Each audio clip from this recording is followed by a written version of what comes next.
change. You are no longer specialist providers. You are, or potential specialist providers, you are specific cohort providers. So a change from government there in the nomenclature that we're going to have to get used to. But I don't think a bad one necessarily. They also changed SDEP to NSDEP. I couldn't be bothered with that.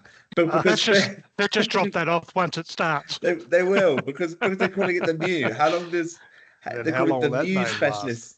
Yeah, it's like, well, you can't, after 5 years, it's not going to feel new anymore, is it? So I've decided to ignore that. A new name anyway. So I think that's right, Paul. They have said that this is just a working title. I mean, yep. I actually think it's okay, the Specialist Disability Employment Programme, but if they want to change it, that's up to them. You know, what's in a name anyway, as Shakespeare said. So today is the final workshop.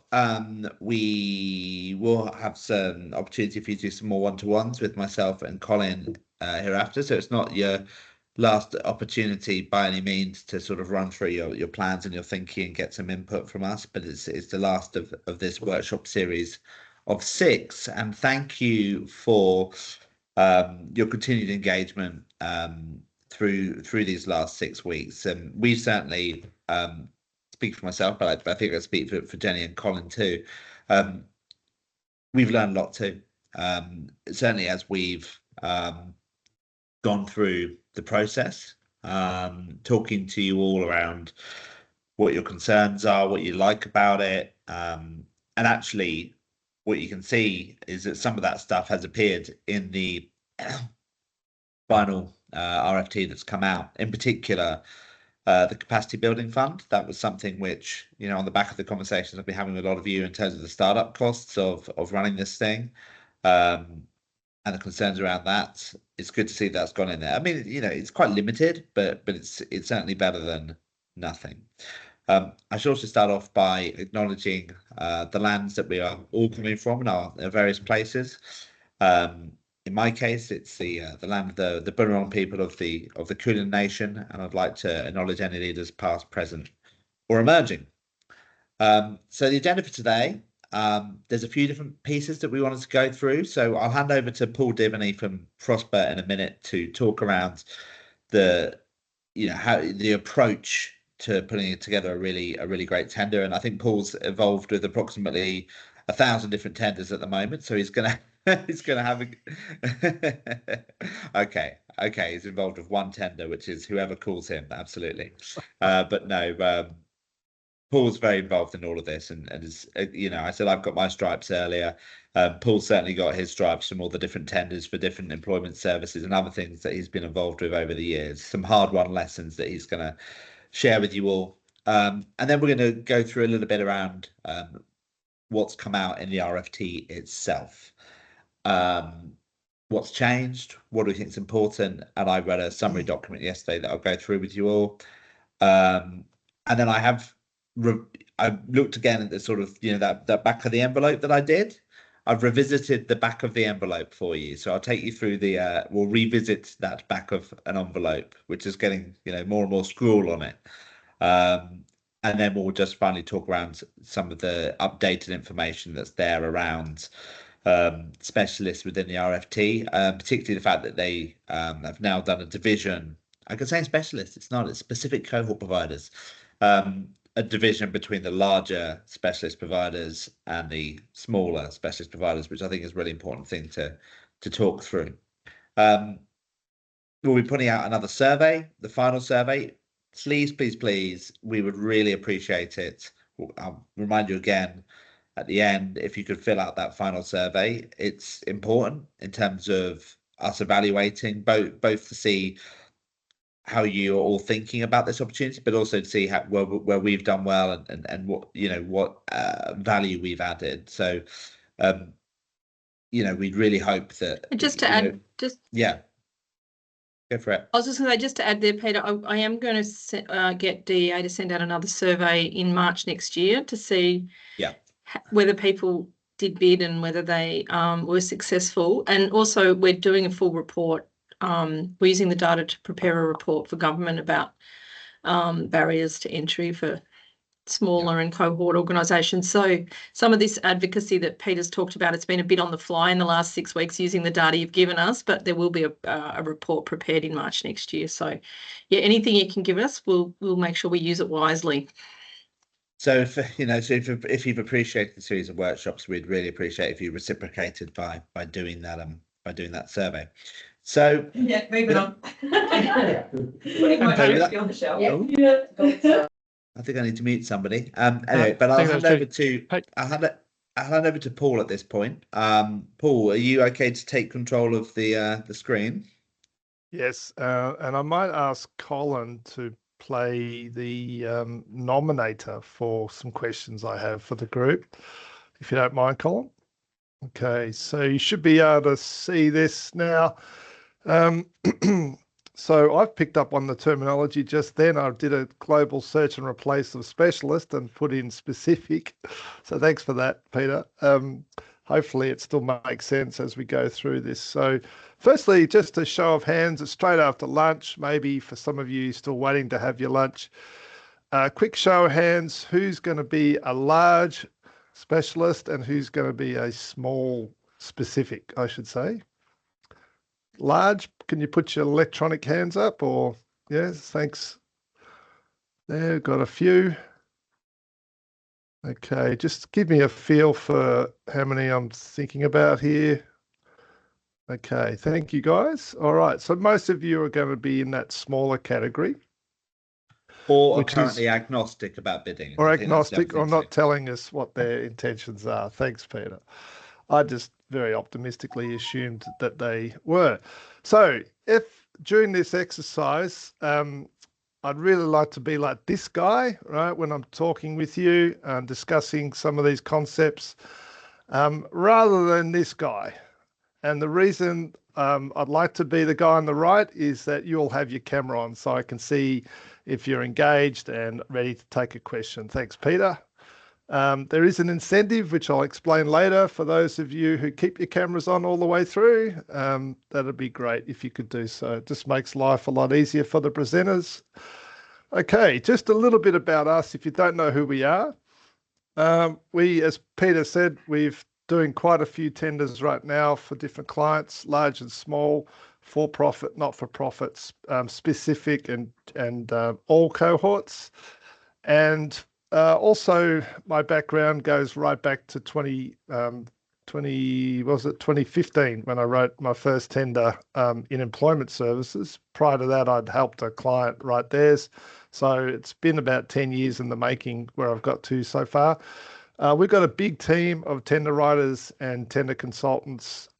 So we're quite used to different programs and writing for different speeds and under different time pressures. So, and we also do a lot of this work not just in this country, but in New Zealand. And we have experience of writing bids in the UK as well, which is a totally different model over there. In terms of stakeholder engagement, we cut our teeth as Prosper in employer engagement training, and we also do the same for a community engagement, which is really important part of the DES world these days, or the DEP world these days. And also, once the tender is done and dusted, I've said this before in this forum, that we help clients implement their programs as well and get them on track as soon as possible. Okay, we operate across the world as well, as I said. And what we're going to cover today is basically deciding or confirming that you are going to be a specific. Obviously, you wouldn't be here otherwise.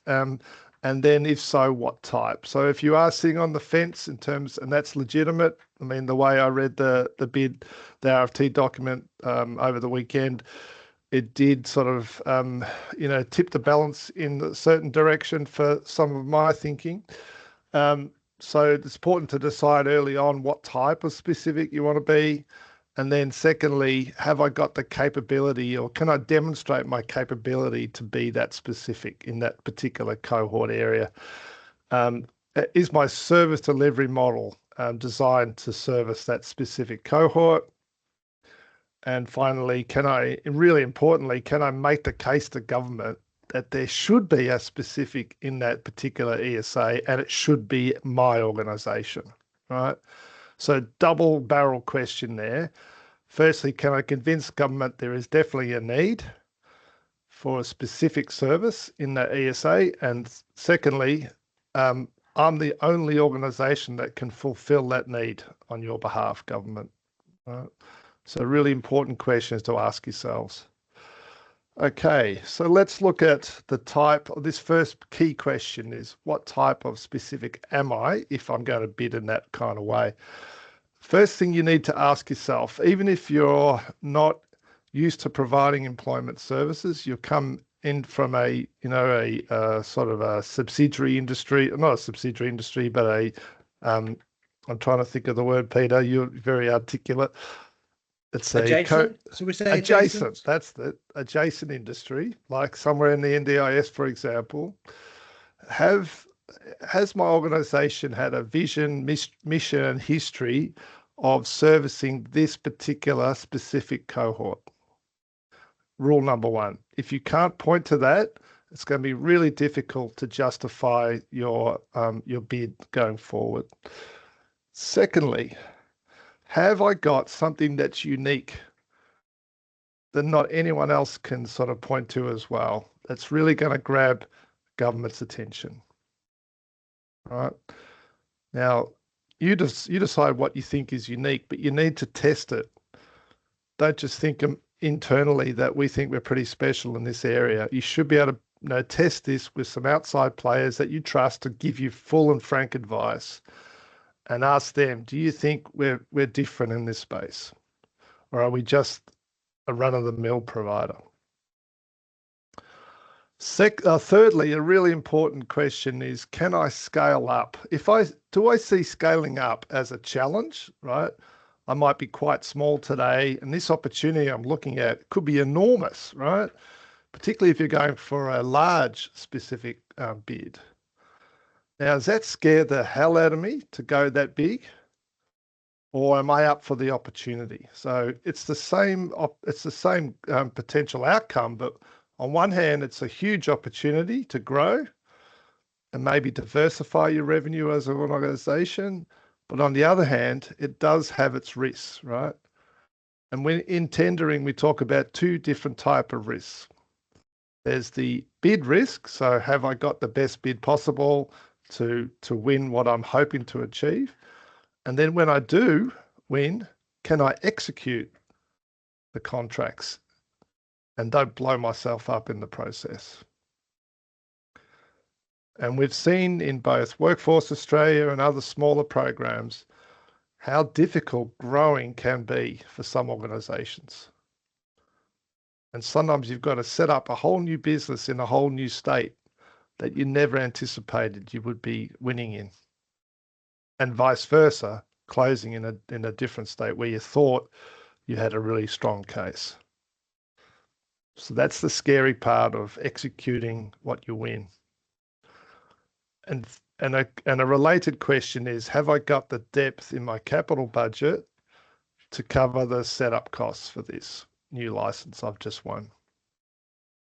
Can I fund operations for the first year, knowing that in all likelihood, unless the government, gives me huge amounts of money to set up, and that's, potentially an opportunity, I am going to be in a deficit for that first 12 to even 18 months, depending on what kind of, infrastructure and leadership, etc., you can leverage from your current world. So they're pretty big strategic questions you have to sort of have thought through and make sure you're really clear about what you're getting into. You're going into this exercise with eyes wide open. Any questions before we move on? Colin's ready to point someone out, or? Nothing in the chat so far, Paul. I was just going to make sure you stopped there to take any questions, to be honest. The only one that I've got really in the chat so far is from Alessandra. When it comes to making a decision whether to bid and wanting or needing to explore the market share arrangements for the ESA as it applies to specific providers. Yeah, and so as we see in the RFT, you've got, depending on what type of specific bid you want to put forward, you can put forward for a specific market share, which might be 10%, for example, if it's a very large cohort group in that ESA, versus a capped market share where you think I can comfortably run a successful site operation based on this kind of caseload, knowing that it is a cap, not a floor. Yeah. Right? It's really important to realize that from day one, you will not necessarily have your cap turning up at your door. Yeah, there's no guarantee, it. is there? Yeah. Yeah, you must be able to work that market to get the people to come to you. They will not just turn up just because you've got a license that says you're a specific of that type. The other consideration there, Paul, I think, is that you nominate chair for your hub, but then actual numbers for your spokes. Yeah, so that's another nuance that you have to think through as well. Thanks for that, Colin. That's right. So I'll just put a comment in there, Paul, that it's, doing different scenario modelling becomes pretty important to just test where your minimum sort of ground base can be, and where generally it's about your minimum rather than your maximum. But I think in this notion, knowing where you need to be to at least be sustainable and viable is really important. Yeah, it's what I guess a lot of startup businesses would call their minimum viable sort of product. So, how many sales do they need to generate a break-even point and then build from there, right? And the fact that this is a 5-year deal gives you a bit of runway, right, to recover your startup costs and also get your brand awareness out there and your reputation start to build in each ESA. The other comment I put in there, Paul, was about the unique value proposition. Given the nature of some of the organisations on, I thought having your data that you can utilise, and for a lot, they'll probably run specific projects. So using that evidence base from what was achieved through that should form part of your value proposition of impact made for that specific group. Yeah, and if you don't have a significant track record to fall back on because you haven't really been in this business before, or you've perhaps had a patchy track record, you still need to be able to address that but point to your other strengths as an organisation as well. All right. So just moving on. This is sort of points to that question about, how do I stand out in the crowd? Because you can almost guarantee it where there is a specific group of people in a particular ESA, particularly in the metro regions, ESAs, where there are large numbers. There's going to be pots of cohorts that are quite attractive to a number of players to bid for. And so just because I'm a small NFP does not necessarily mean that I will win that particular cohort contract, right? So again, the government's going to be looking for you to justify the reason they should even have a specific license for this particular ESA when they could literally give most of it to an all cohorts provider, or 4, 5. And so to Colin's point, start with your credentials. So what, coming back to our history in this space, what have we got what have we done in our history as an organisation that points to the fact that, the average person in the street would know us as a specialist or a specific sort of provider in this particular space? How does our community outreach that we have, so people outside of our organisations, how do they view us from that point of view as well? Do they see us as a natural expert in this particular area, or just one of many others that they might deal with? Is our senior personnel in the organisation, do they have something in their background, or it might be in their disability that says that, yes, I understand this particular cohort, at a personal level, not just at an organisation level? Have they, in other words, got lived experience of the cohorts that you're looking to serve? And is our vision and leadership in the broader community around these topics, does that point to this particular specificity as well? And then looking at our referral networks, because they're going to be really important if you win a contract. You need to have these people who are marketing on your behalf, right? Marketing is a hugely expensive exercise, particularly in a niche environment where you only need a few hundred cases at a site, for example. It's expensive to have people on the ground that you're paying to do this work. So you want to leverage your community networks as much as possible to refer people to your service, particularly when they're umming and ahhing about where to go and when Centrelink is giving them the choice. Performance, as Colin has pointed out, is really important. If you've got performance to draw back on, it could be outside of DES. So you might have run a state program, or you might have run a program you've funded yourselves, as a bit of a pilot, etc. You might have partnered with someone else who's running a DES program, to get people, from one of your customized employment programs, etc., into open employment. So anything you can draw on that points to that, even if it goes back a few years, at least it's something you can point to. And failing that, if you've got new managers in the business that have got a really good track record and they've been brought in for this very reason, then you should also, talk that up as well. And speaking of staffing and managers, it's really important to point to lived experience. And Peter and Colin will talk a lot about this in their work that they've done for the last 12 months or so in the preparation for this, and also any specific training or skills that these people have that can help your specific cohort as well. All right. For example, I'm going to use later on a military, a veteran sort of example to sort of illustrate a few points. And if I'm running a veterans focused service as a specific cohort, I'd like to know that a lot of my staff were former veterans themselves, right? They can empathize with what it's like to have worked in that field and the kind of pressures and stresses that people are put under, and the transition out of being in the armed forces into civilian life, what that's like, so they can relate to people they're dealing with, right? And they might have also had training in trauma counselling and things like that, PTSD, awareness, etc. So all the things you can imagine that a veteran might have experienced in their careers. Colin.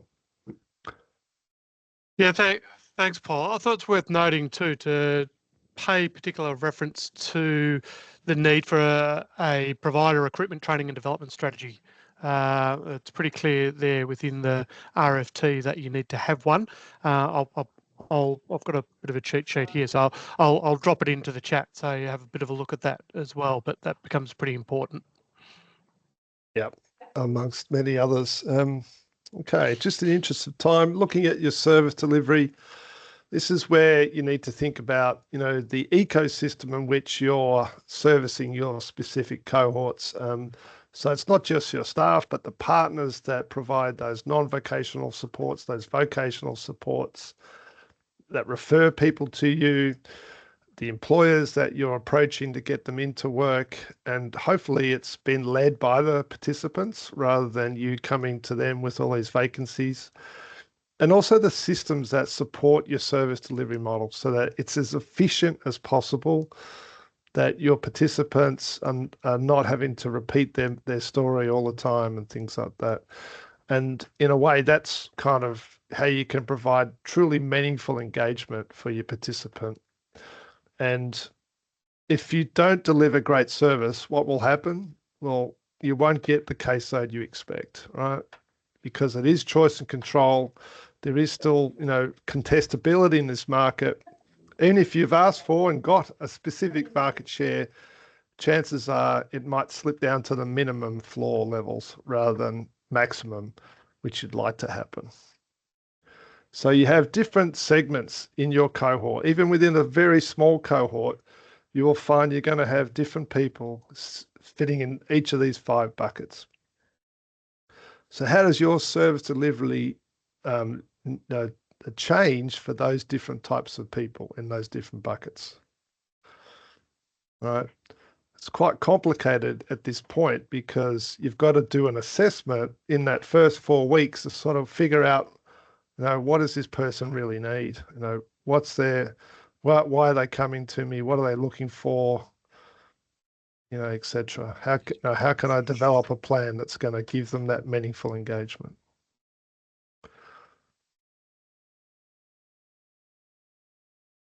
And then the really pointy end of the process where it's only 35% of the weighting for the overall bid, but it's a really important 35% when it comes to getting the kinds of locations you'd like. And when we talk to boards at Prosper, when we're presenting feasibility studies, etc., we're saying to them, think about risk, right? Your job as a board is to think about risk. And when it comes to winning licenses, you have a risk of not winning anything at all, right? So that's the worst case scenario, through to winning, somewhat what you'd wanted, but not necessarily in your first choice locations, right? So you've got to weigh that up as well and make sure you're putting in your best case for the places you really, really want and you think you deserve, right? So firstly, track record in finding people jobs, right? That's obviously really important for when they're ready for looking for jobs, but also how you compare and compete with the all cohort crowd, right? Because what they'll be saying to government is, you don't need a specific in this CSA. You've got us. We're everything to everyone, right? We can speak everyone's language. We've got all the mental health and other training you need. We've got lived experience coming in our ears. You do not need a specific for this ESA. Just use us. Give us the 25%. So how do you compete with someone like that? One way is to show that you can get people into sustainable employment better than those guys because you don't treat them as a number. You know what they're really going through, not pretending to know. You can speak their language firsthand as a first language person, etc. You can really put yourself in their shoes and help them and lead them to the types of jobs they want. Access to services. It's got to be convenient to your cohorts as well, obviously, right? So there's a lot of discussion in the RFT about hub and spoke and where you locate your sites, etc. But remembering that, it's expensive to run a site, not only just the leases and it's fairly inflexible. If you put up your hand for a full-time site, you don't get the caseload you need. So be really careful about how you structure your network, but make sure it's accessible and not too far for people to travel to. Particularly those spoke areas where you're trying to, create a reasonable coverage without sort of betting the house on it. As I said earlier, gaining referrals and fostering that choice and control. You've got to give people a reason to tell Centrelink why I need to go to your service and don't send me off to someone else, right? And that reason is going to come through word of mouth, friends they talk to, family members, organizations they belong to, that they listen to and influence their opinions, etc. Right? And also, obviously, you need to have capable staff that's equipped to service your specific needs, right?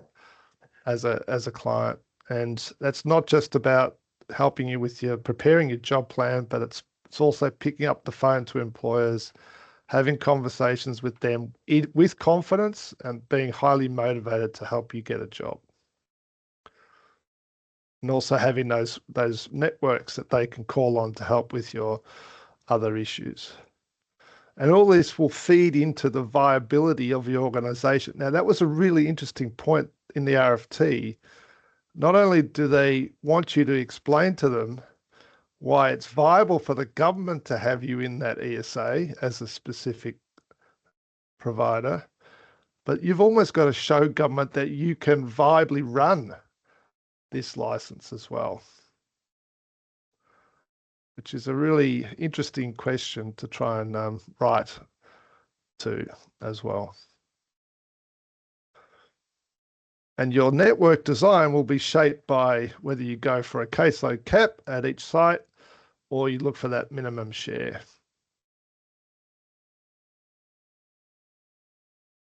We should probably pause there for some questions. Colin? Commentary? Yeah.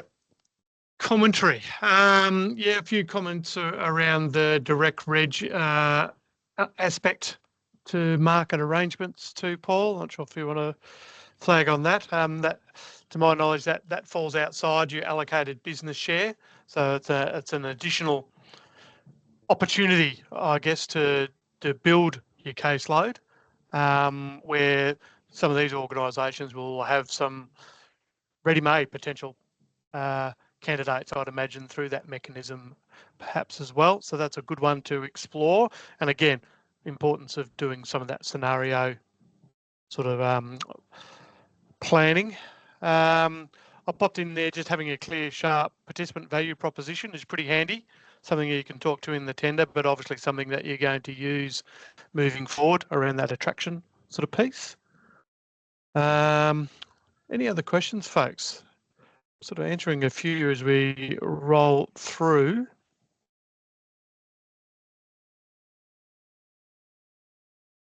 I'm just seeing what you popped in there, Pete. Context for the can you viably run? Reduction of over 120 providers at the start of DES to 88 now. Yeah, so I guess yet to see how many providers might be in the market. What we do know is probably there'll be less in each marketplace, but as a consequence, likely to have more sizable caseload in each of those market areas. You would presume, even though nothing's guaranteed, as Paul mentioned earlier. I understand that. I mean, I think basically the point here is that government, it's not in government's interest for providers to fall out of the contract halfway through. And so you'll see things like, I think they say in the tender somewhere, we don't want any novations, mergers, acquisitions in the first year of the contract, for example, because that's simply something that makes government's life harder if they have to do that kind of thing and adds complexity to it. So it is much better for government if organisations can stand up on their own 2 feet throughout. And we've seen that in some of the changes to pricing. We've seen that in the extension to the contract duration. And we're seeing that in the capacity building. They don't want organisations to go out of business, and they don't want 25% or 20% of providers to drop out of the contract, which is what's happened on the current DES. I think because of the return of market share, we're not going to see that on the current DES.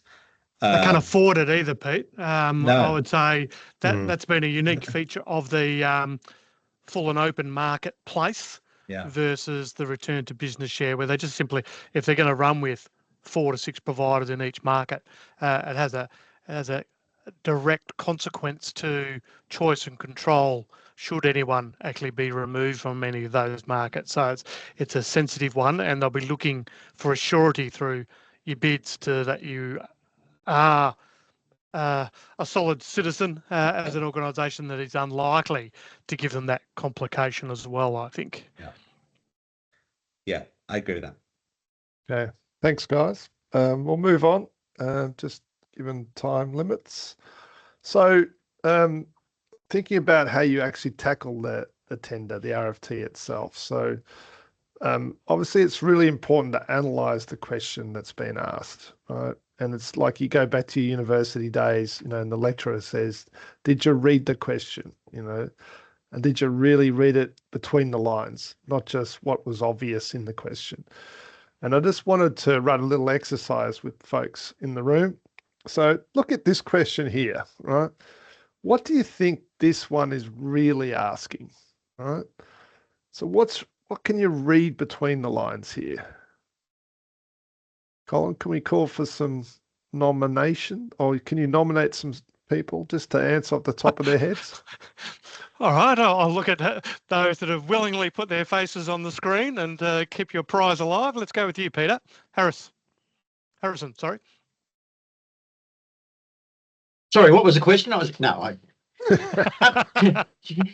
To me, this is almost encouraging an organisation to stump up to say that they wish to add value to the whole of sector, participate in communities of practice, have committed to being in ministerial working parties in the past, and participated in shaping and assisting government policy and advocacy for different specialist cohorts that you work with. Great answer, Peter. Anyone else? What about you, Alessandra? You've been actively contributing into the chat. Let's put you on the spot as well. Yeah, I would probably add as well, just in terms of, and there's probably other questions around the existing evidence base for your model, but are you doing something that's innovative and adds something of value to approaches that have happened previously, and have you kind of shared that or collaborated with others across the sector to demonstrate the outcomes for the people that you support? Cool. And one more, Colin, just to round it off. All right, let's go with who we got. Looking at my screen. Who's been on the whole time? What about you, Sue?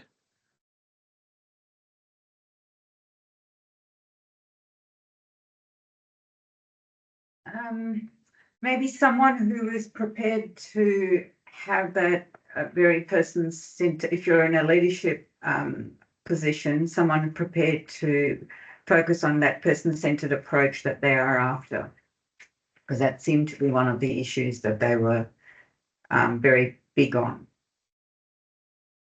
Thanks, Sue. All right, so 3 good sets of answers there. It's interesting that what I've picked up is that the first one is their proposed centre of excellence. Right? They don't want that to become a white elephant. Right? They've funded it for the next 4 years. They want the sector to provide their best ideas, and so the centre can go and do some research and figure out, does your idea stack up in reality?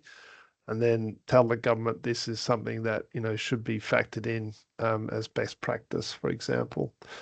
It's been mentioned already about collaboration. There are, different types of collaborative ways you can work, not just in the research space, but, working with community groups who might be looking after a certain disability cohort.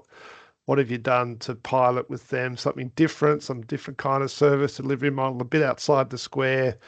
What have you learned from that exercise? What would other people benefit if I was to share some of my research? And certain providers have engaged universities to go and study their pilots and develop a baseline and compare performance across a different time frame.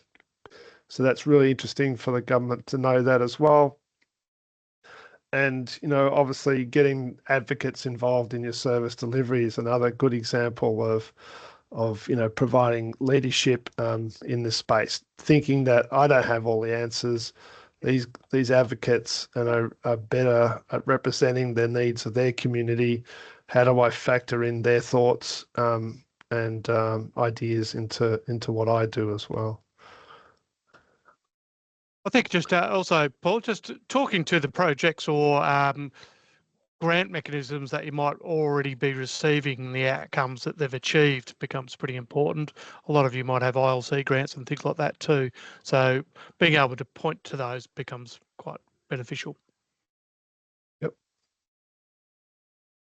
And then, so that's analysing the test and analysing the question, I should say, and we like to, from a core tendering sort of writing sort of methodology, we consider this the tender response assessment pub test, right? And I'll illustrate with an example. A lot of people focus on what they do, right? So let's talk about the what. So you'll inevitably make a claim about what you do, right? So for example, in my example, as a veteran service, we're a specific provider of employment services to military veterans experiencing PTSD. So it's very specific. I'm making a claim that that's what we do. We specialize in this area. My evidence is that I've been operating since 2000 and I've supported 500 veterans in Murray Riverina, and they've all, and our goal is to transition them within 6 months of discharge into civilian employment. And I can point to evidence that shows 80% of them gained a job and lasted there for more than 12 months. We're providing ongoing support for 50% of them, and another 100 join us every single year since we've been running this show, right? So it's sort of fairly irrefutable, very concrete evidence to back up my claim. But then I need to point out what's in it for you, government, right? And so for you as the funder of this contract, you can trust us to successfully transition these people to civilian life and allow them to avoid the issues that are common in their community, such as homelessness, suicidal ideation, substance abuse, domestic violence, etc. And from a financial point of view, rather than these people sitting on the DSP for the rest of their life, or perhaps getting a military pension, they can, get off and become more independent and thrive in their community, and also reduce demand on the health system as well, right? So this comes back to the value for money for the Australian economy sort of argument. So that's what we do, but then I need to explain how we do this, right? Oops. And so the how is we have a co-designed service delivery model, excellent employer and community partnerships, and convenient hub and spoke locations that deliver exceptional value for the Australian government in our particular ESA, for this particular community. So it's a really simplified example, and it's very high level, but it sort of shows you the logic between making a claim, having evidence to back it up, and then pointing out what's in it for you, government, right? But also showing the how. How do you do this, right? Not just what. Or question while you're there, in terms of, part of me says that it's also important to then double check that against the statement of intent of the program to make sure it's in clear alignment. Mm-hmm. That's something you would also do? Yeah, it's sort of, this is at a micro level, and when you step back and look at the bigger picture, when you put it all together, and you'd have, a list of objectives of the program, what they're looking to achieve. Have we addressed those? Have we answered the question? Have we given equal weight to each response, etc. as well? So we haven't gone overboard on one response, used up half our character count, and then left little room to explain what we do in the other areas as well. Cool. Which is, a challenge, because the way they make you paste your response into the spreadsheet, it's just one big blob of 20,000 characters. So you've just got to be careful about that as well. Okay. Jenny's just something in the chat too. Providers who specialise in intellectual disability might want to include information about their particular service model, for example, using customised employment strategies. Sure. And of course, we're 3 weeks from deadline. And so it's, as one of my colleagues likes to say, time starts now. There is literally no time to waste. If you're going ahead with a specific cohort bid, and those fundamental questions at the start are still being weighed up, you need to make a call quickly and just make a call and then move on. Don't revisit it. It's no time to waste to get your evidence together, think about your claims, etc., etc.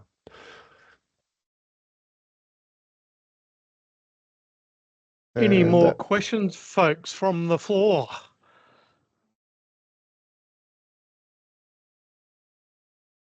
You've got everyone thinking, I think, Paul. That was the idea. Hopefully revisiting a little bit, but hopefully that provides some really good clarity, I think.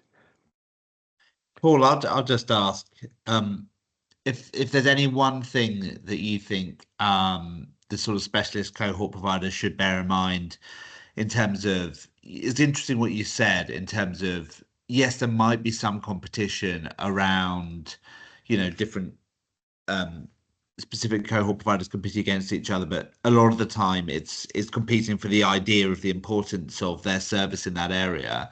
What would be the one piece of advice that you'd give for those organizations making that case around why it's important in that specific area? That's a tough question, Peter, because there's so many different specifics. But I often come down to thinking it like you're starting a small business, right? And most advisors would tell you, pick your niche, right? Pick a really deep niche that you can say, this is what we dominate in, right? We are so good at this niche that's why we can make a successful business out of that. So you just need to have all your people, process, your service delivery model, and your systems all lined up to demonstrate you've got this huge experience and depth of capability in that particular niche. That's on the supply side.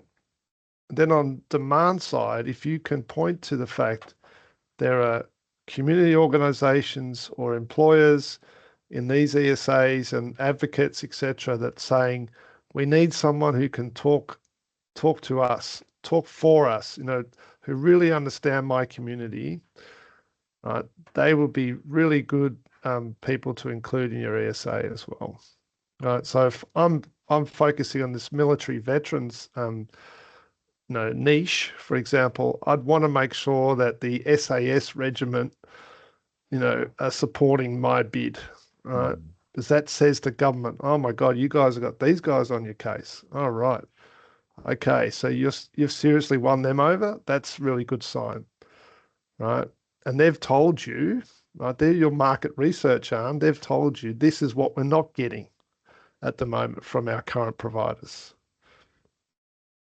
Our servicemen, our ex-servicemen are not getting what they need. And that's why they're committing suicide. That's why they're homeless. That's why they're on drugs and alcohol all the time. I think that's it. I think it's spelling out that unmet need is the crucial thing. I think there's a reason the government are doing this in terms of prioritizing specific cohort providers. Partly it's about those who are already on the service, but it's also about those people who actually would really benefit from this but haven't come on board because there's an unmet need. Also speaking to that, I think, is the increase in eligibility, which again is a nod to there's lots of people out there in Australia who could be getting jobs, who could be getting supported well by this kind of service, and their needs aren't being met. So I think if you can tell a story over how you can do that, then I think that's a powerful thing to do. Absolutely. Cool. Okay. I just popped something else in the chat because it's just a unique feature of the tender too, about gap filling and action to address unmet needs. So just worth people having a look at that as well, I think. All right. Okay. So do we have any further questions for Paul before we let him go and write some tenders? All right, we'll take that as a no, but thank you so much, Paul. We really appreciate that. And you've got your contact details on there for people who'd like to reach out. Yeah, please follow us on LinkedIn.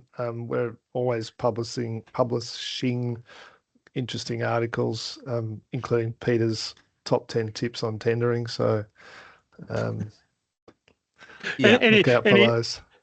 Do you still have any room for bids, Paul? Oh, Colin, not for bids. It's too late now, but we do have a bid review service if anyone's interested in getting in touch. So that's looking at your final drafts basically and giving you some feedback. So wonderful. And Prospect do a whole as Paul touched on, do a number of different things in terms of business improvement, in terms of the employer engagement training, as well as tenders. So it's a number of different ways to engage with Prospect over time. But thanks so much, Paul. We really appreciate your input. You're welcome. Thanks, everyone, and good luck. Thanks, mate. Cheers. Okay, take care. Thanks, Paul. All right. I thought what we'd do next is I wrote a summary of the RFT, focused mainly on things that have changed. I thought it'd be useful if we just went through that now. So if I try and get that doc working, all this sharing of different documents is always complicated, isn't it? Hang on.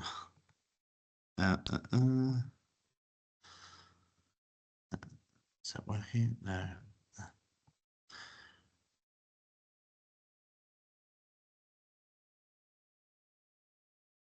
Yeah, I'm just going to do the annoying thing where, oh, this should work.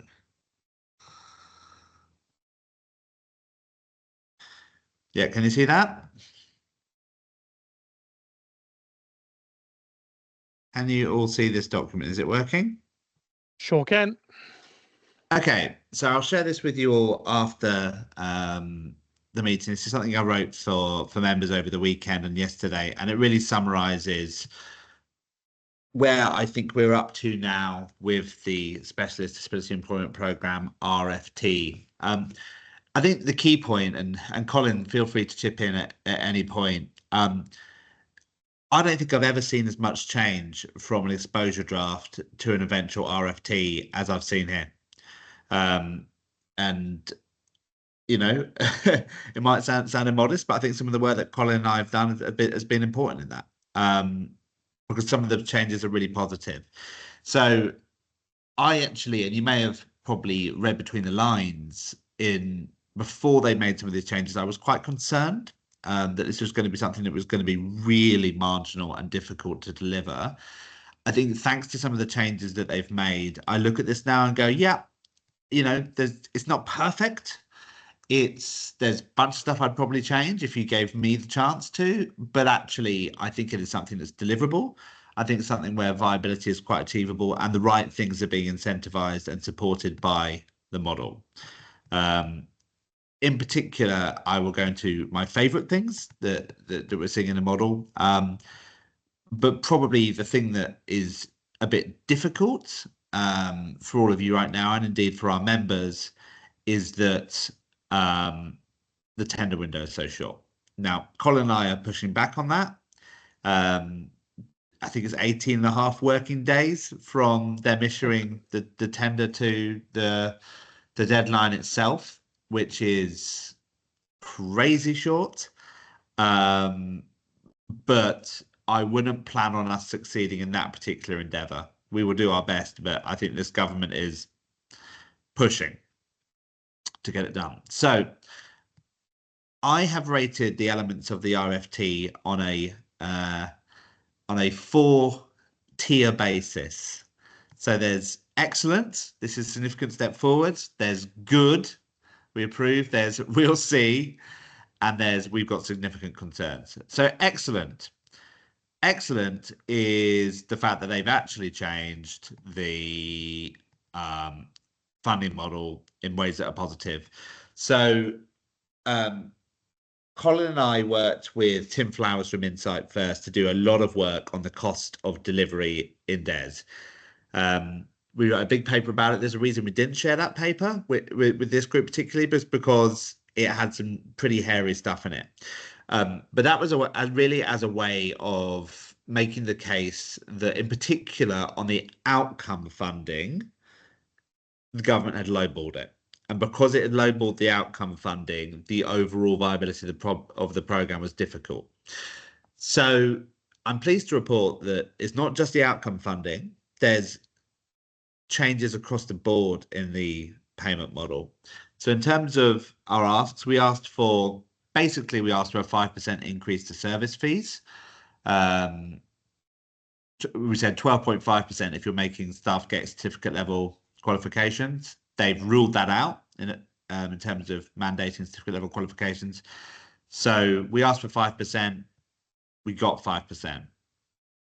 Progress fees, we asked for 15% or more flexibility.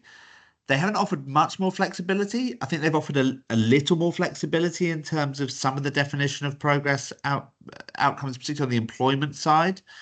But they have increased the progress fees by 5%. Outcome fees is where the action really is. That's where we did most of our advocacy, and we said we wanted to see 5%, 12.5%, and 20% increases to those various milestones. And they've offered 27%, 12%, and 5%. So that's an overall increase in the outcome funding, based on my maths, of about 16.5%, which is obviously very significant and changes the picture in terms of the viability of this program. Ongoing support fees have increased by 5%. That is less than we asked for. We asked for 15%. I am quite worried about ongoing support in the new program. That's probably an area where Colin and I still have our work cut out, I think it's fair to say, but 5% is better than 0%, I guess. And importantly, for those of you who are seeking to offer services to the moderate intellectual disability payment group, client participant group, which I imagine some of you are, we asked for a massive increase in that because we think it's well underclubbed in terms of the model. And we got a significant increase, which is the 12-week mid outcome payment is up 33%. Not as high as we wanted, but still a significant increase. And importantly, we asked for commitment to an ongoing application of indexation on an annual basis, which has been spotty in the current contract, to say the least, and they've committed to that. We would like to commit them to get them to commit to a specific methodology for that, but they've committed to it. And then very, very importantly, we were, I think it's fair to say, extremely unhappy about the idea of a 3-year contract. The last thing you want to do is go through all of this and then have to do it all again in a couple of years. And they've moved on that. They've changed it to a 5-year contract, which I think is with an optional extension, which I think is a vast improvement. So that's fully adopted. So those are some changes that we've seen between the exposure draft and the RFT. I think it's fair to say, Colin, we're very happy with those changes. I think we would have shaken their hand if they'd offered them to us. Is that fair?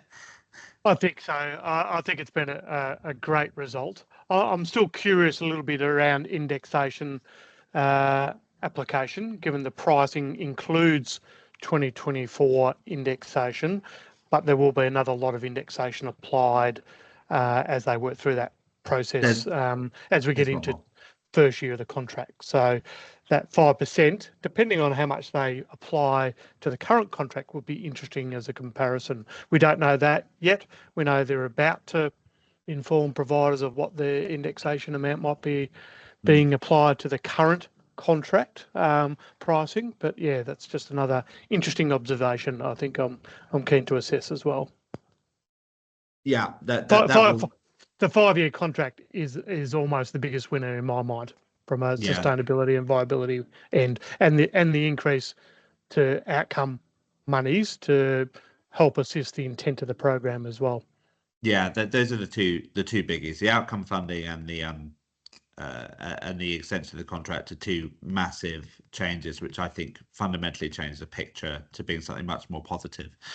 I also agree around ongoing support being another area of ongoing lobbying that we need to do, because I don't really think they understand what that is. There are certainly issues there.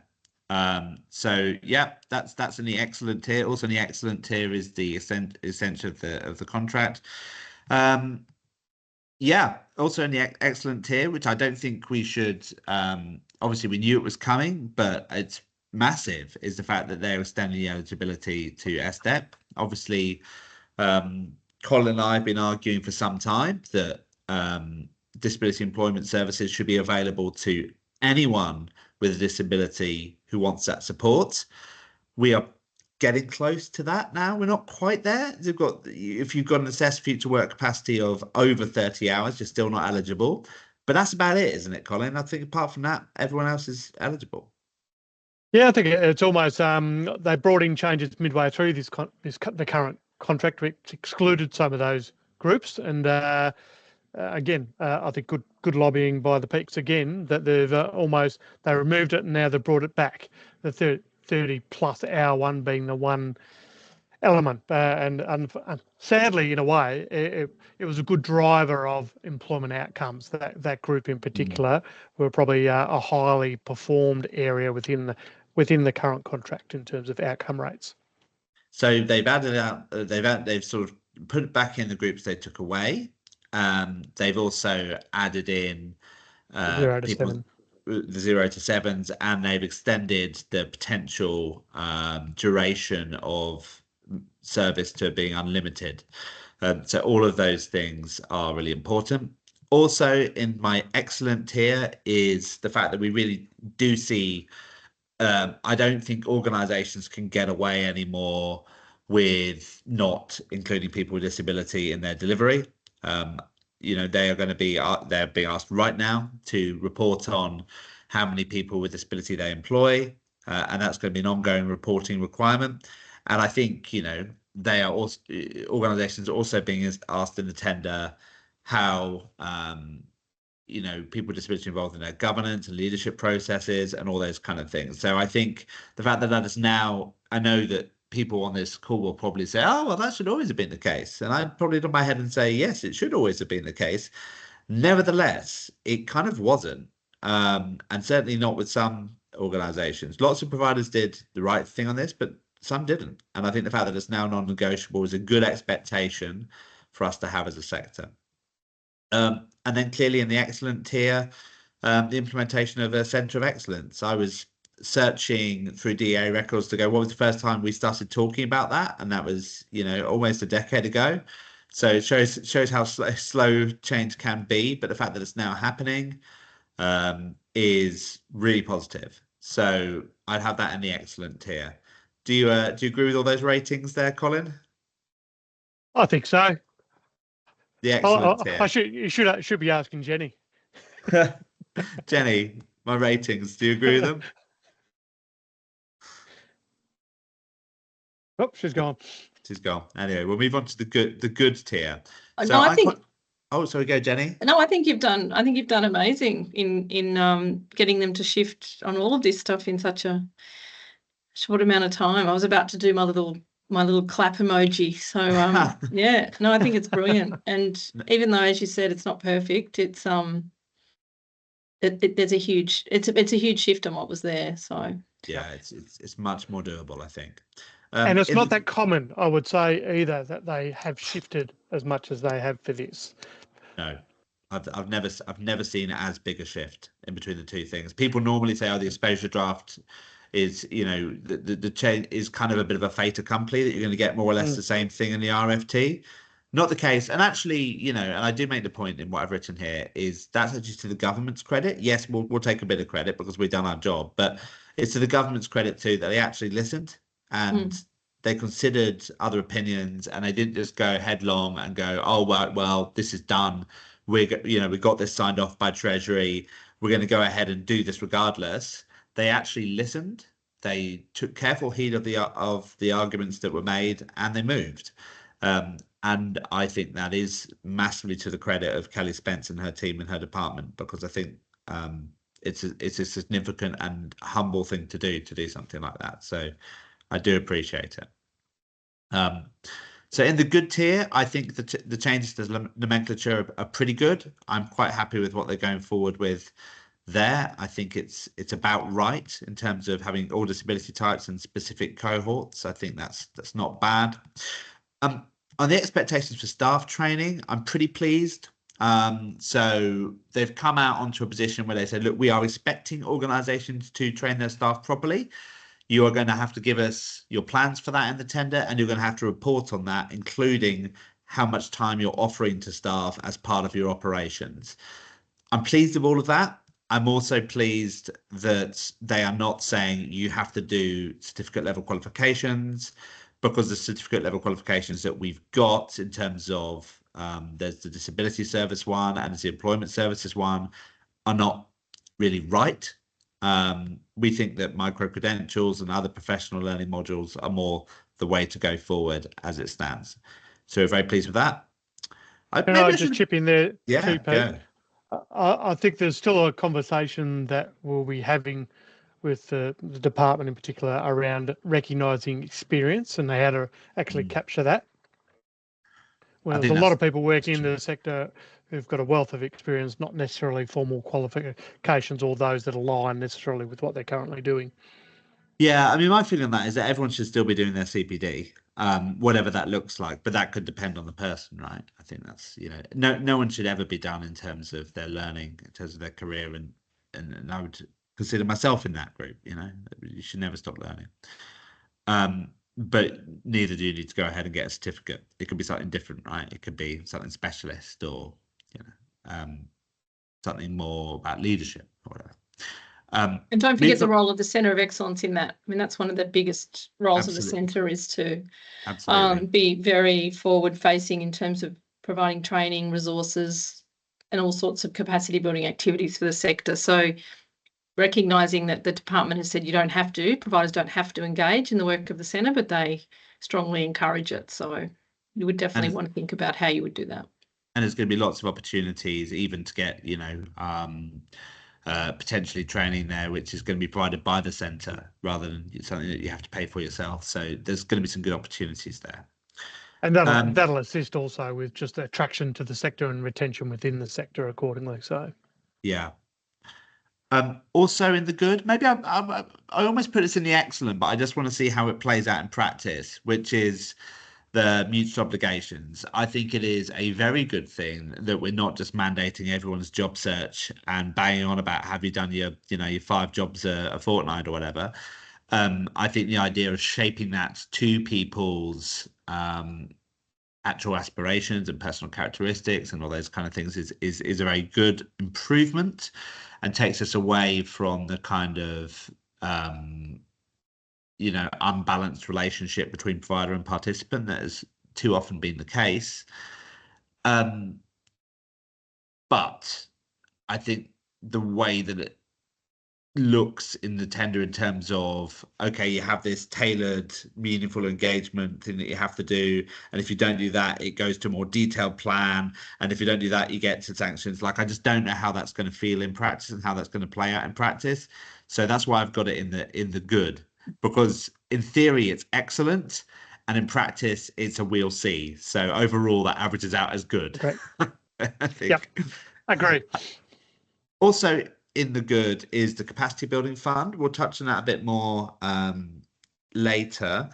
But yeah, I mean, you know, you guys and the feedback you've given us was pivotal in terms of actually going out and getting something out of the government when it comes to this stuff.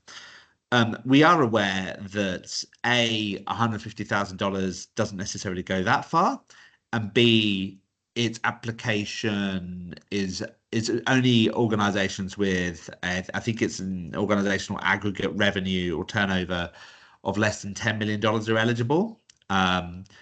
So, you know, even if you're new to DES, but you've got a decent sized organisational turnover, you won't be eligible for this funding. So that's a bit unfortunate. But nevertheless, I do think it's good they've at least made some acknowledgement of the costs of startup, particularly for for organisations who are a little bit smaller. So it's a step in the right direction for sure. Also in the good, I've put the return of market share. I think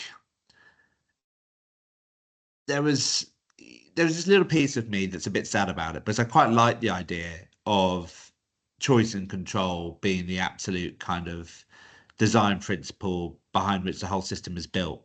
But we've tried that through the current DES, and it's not worked very well for one reason or another. Partly, I think that's because of the way that choice and control was designed and executed by the Department and Services Australia was really, really poor. Partly that's because I think they, in effect, nixed choice and control a little bit halfway through delivery by restricting eligibility to the program. And partly it's because I don't know that having, as Julian Hill would call it, 30 flavors of ice cream is in any way a more useful choice than having 6. I think you can still have the right choices and make a good choice between those things, and we can improve the choice environment to make it work. From a provider standpoint, the return of market share clearly should be helpful for most. The way it's been for so many organizations is they've really struggled to achieve scale in their ESAs and their current operations, and that has often had a sort of deleterious effect on both profitability and viability, and therefore on the quality of the service that they're delivering.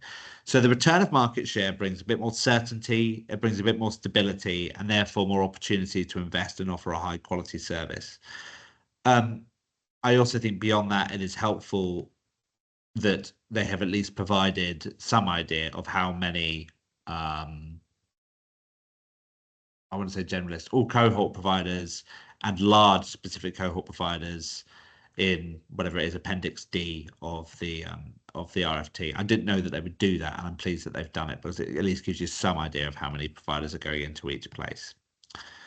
Hey, so that was a good cohort. That was a good tier. What do you think, Colin? I would personally, I'd probably change the terminology there to the move from a full and open market dynamic to, I guess, the market model, as opposed to choice and control. That people will still have the opportunity for similar choice and control, but the actual marketplace itself is the different dynamic for me. I think that's right, and I think it's pragmatically it's the right way to go. In the We'll See tier, I've put market structure. Obviously, that's something which you'll all have been thinking about in terms of where do you fit into this market structure. And I think the fact there's been quite a lot of toing and froing between the market structure information paper, the exposure draft, and now the final RFT, it's hard to put it in anywhere apart from We'll See, because it feels a little bit fluid at the moment, a little bit nebulous. Mental health, that was at some point that was a potential specialism, some point it wasn't, now it's back in, for example, but physical health is not. Okay, that feels arbitrary. For example, there was originally a plan for all specific cohort providers to be outside of market share arrangements, but now anyone with a potential market share in an area of above 10% comes into the market share arrangement. So these things it feels fluid. So it's hard, and I don't blame the department for that. Actually, that's not really a criticism. Clearly, they are to some degree listening and trying to manage the different equities involved. But because it's so fluid, I think it's difficult to completely imagine how it's going to work in practice.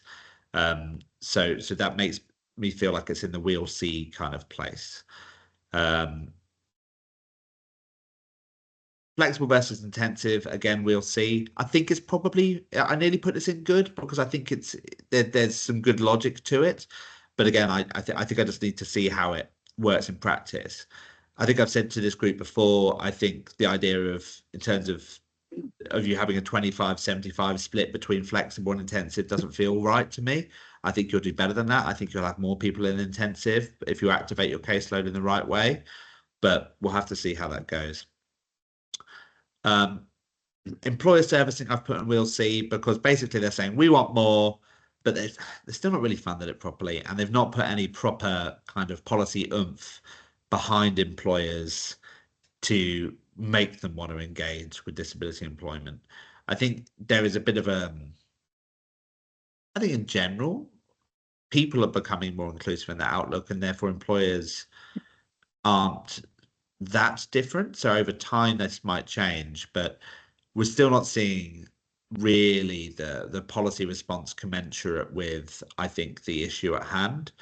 Their big policy move is to change the way that wage subsidies work. Now, I think I've said in previous things, I'm not completely convinced about the efficacy of wage subsidies, but I can understand why you'd want to have the same setting for SDEP as you do for Workforce Australia, at least.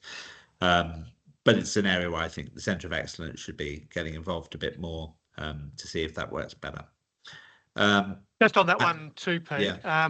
Within the RFT, there is an expectation that you have a disability employment and Indigenous employment strategy that's made available to the department too. So just take that one on note, that if you haven't got one, you'll need to have one. And in a way, you'd be wanting to point to that within your tender bid as well.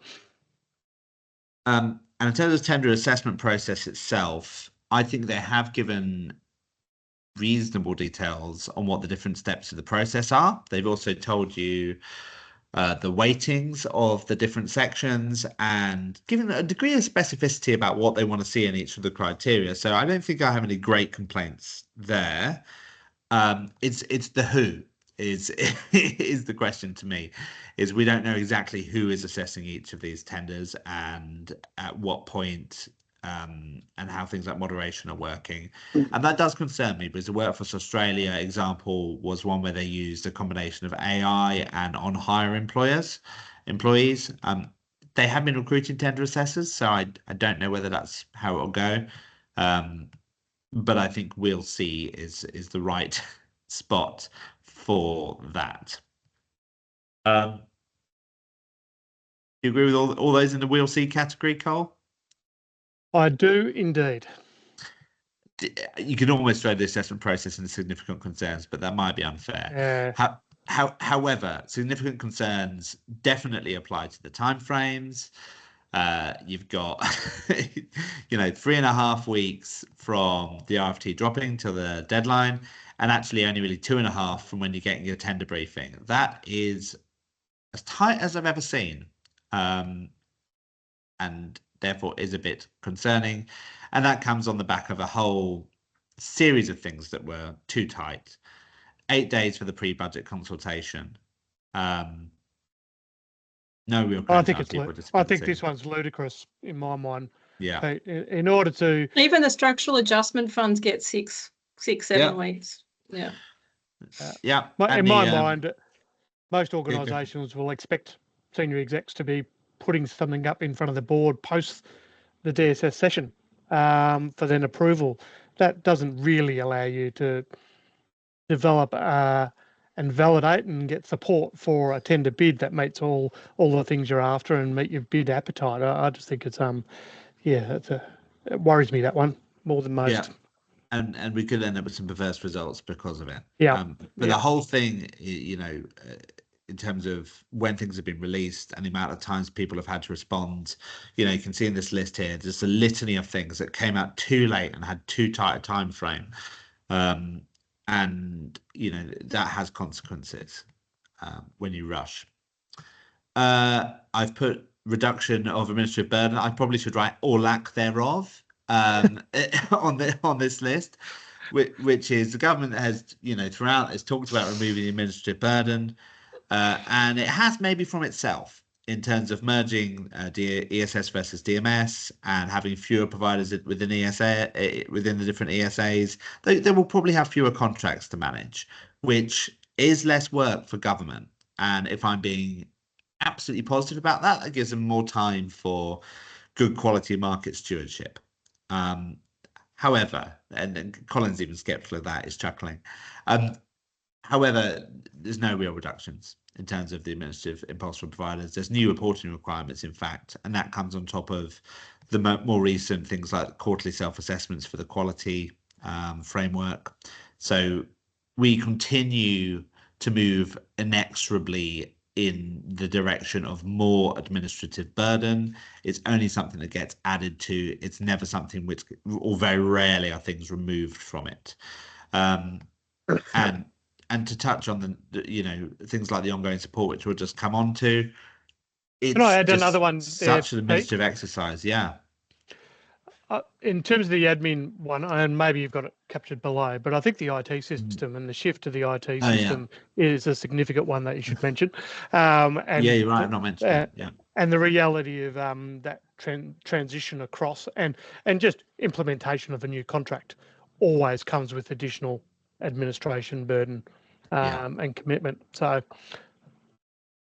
yeah, as I said, every minute of time that is taken satisfying this burden is time that could be spent on delivering better services to people with disability. So they need to get serious about that. So that's still in the very much the concern bucket. Services Australia is a big concern. You'll have heard me talk about this before. Like this is an environment where good choice and getting people onto the right caseloads at the right time is more critical than ever.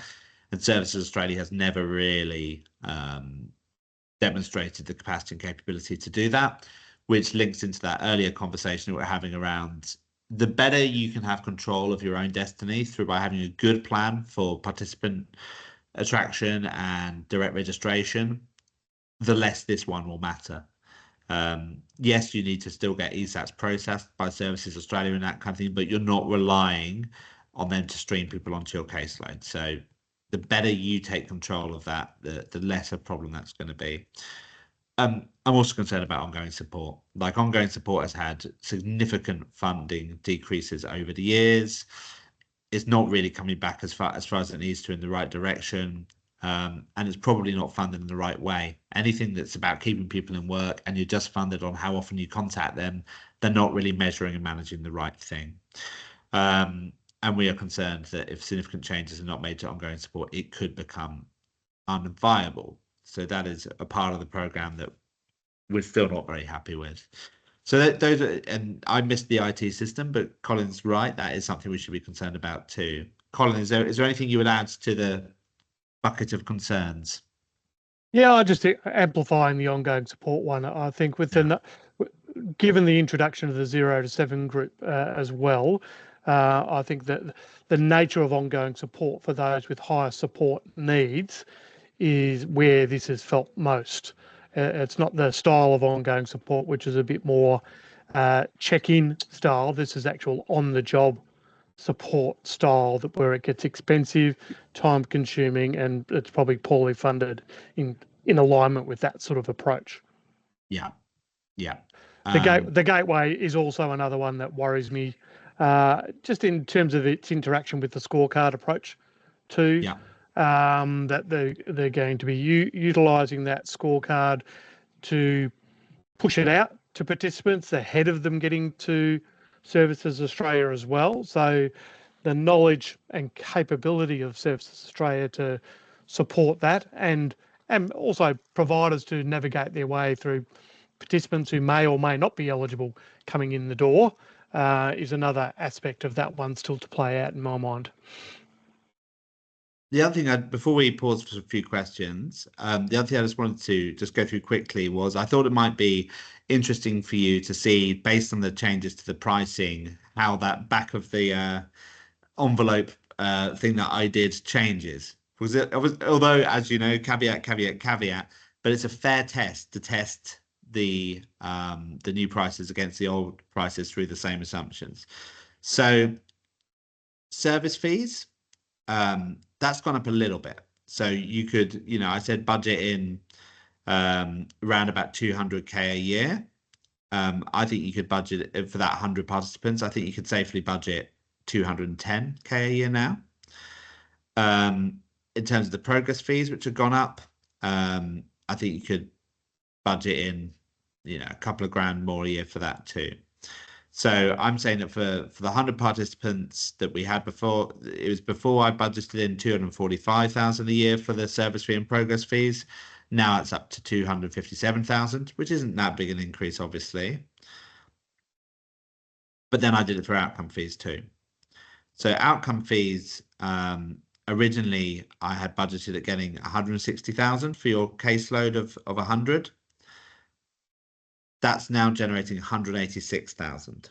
So that's about I think it was a 16.5%, maybe 70%, 16.5% increase in outcome fees, which actually goes with my other calculations that I've done around the increase in outcome fees.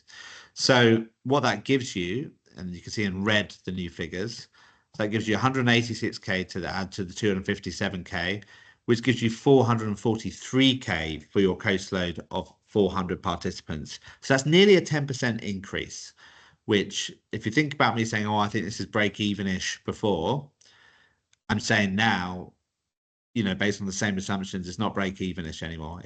You could get a 10% margin if you play your cards right, or a 5% margin and invest more in sort of service improvement functions, which is what I actually think you should do.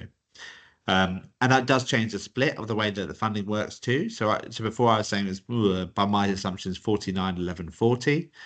Now I'm saying it's 47, 11, 42. So again, it's rebalanced a bit between the service fees and outcome fees.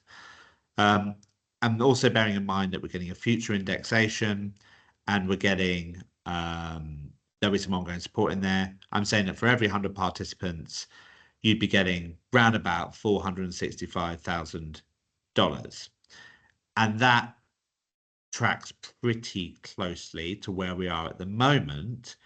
But you've got market share in there too.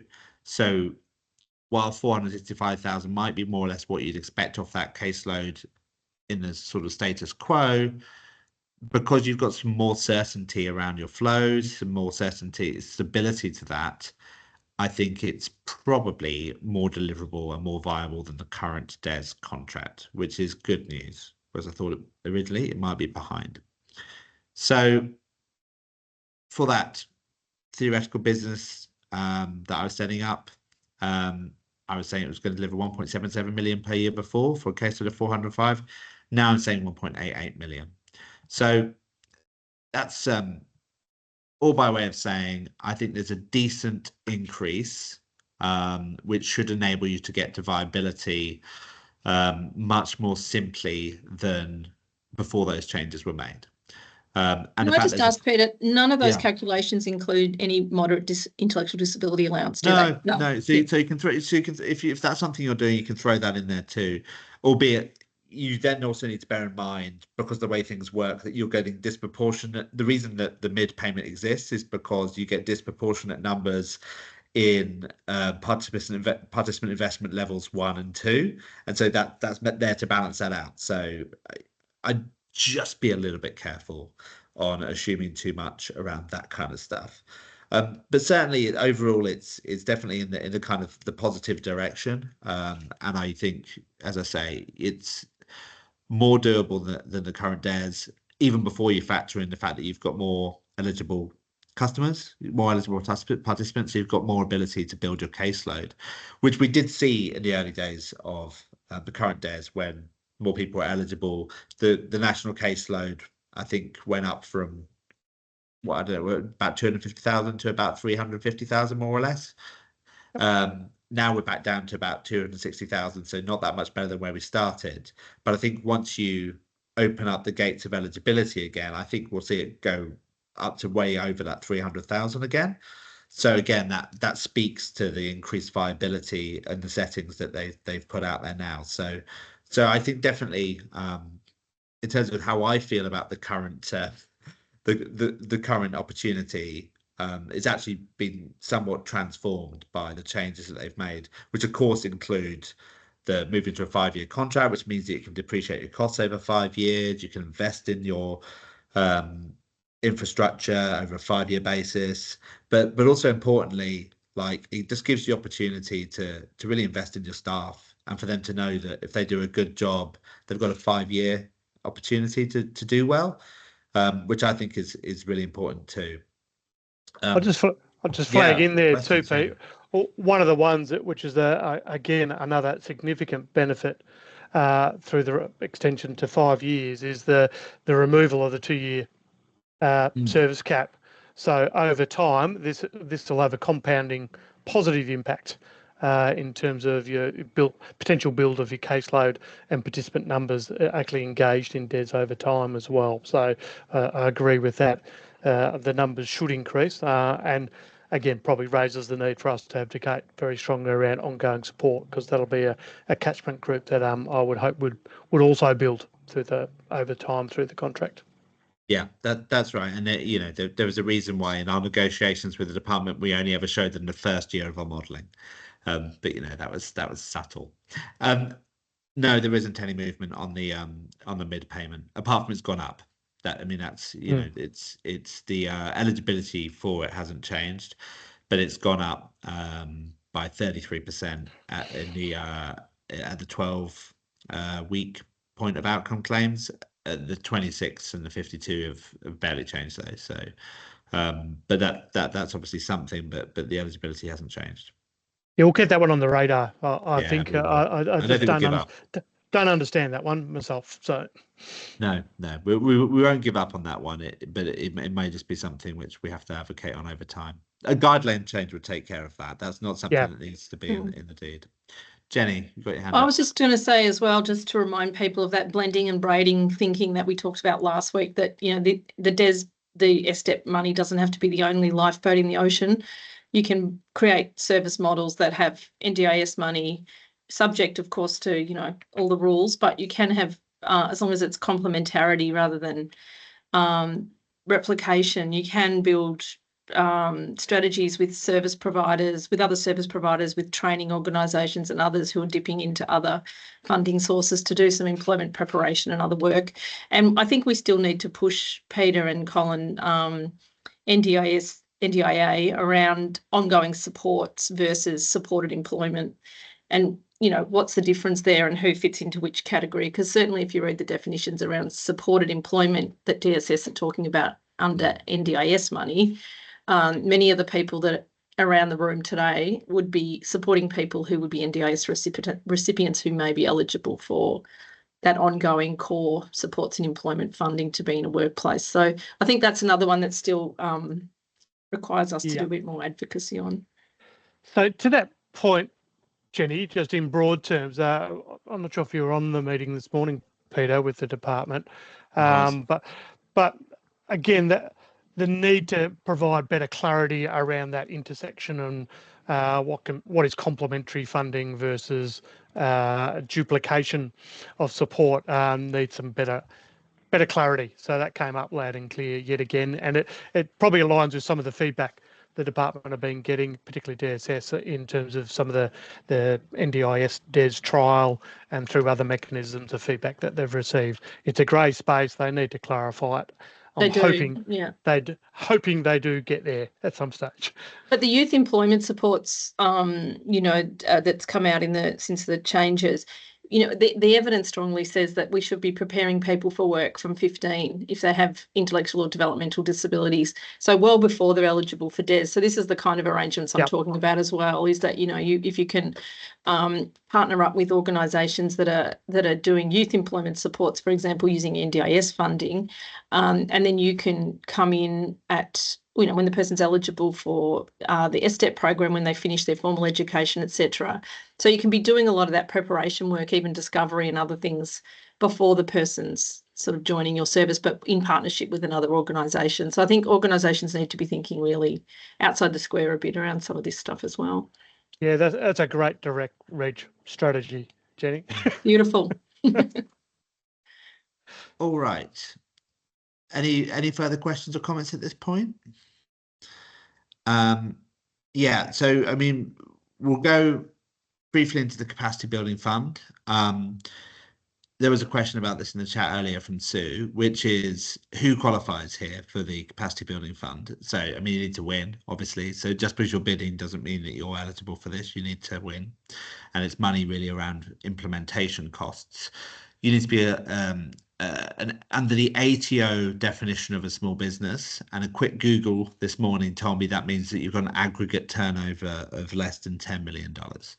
So that's the definition they're using.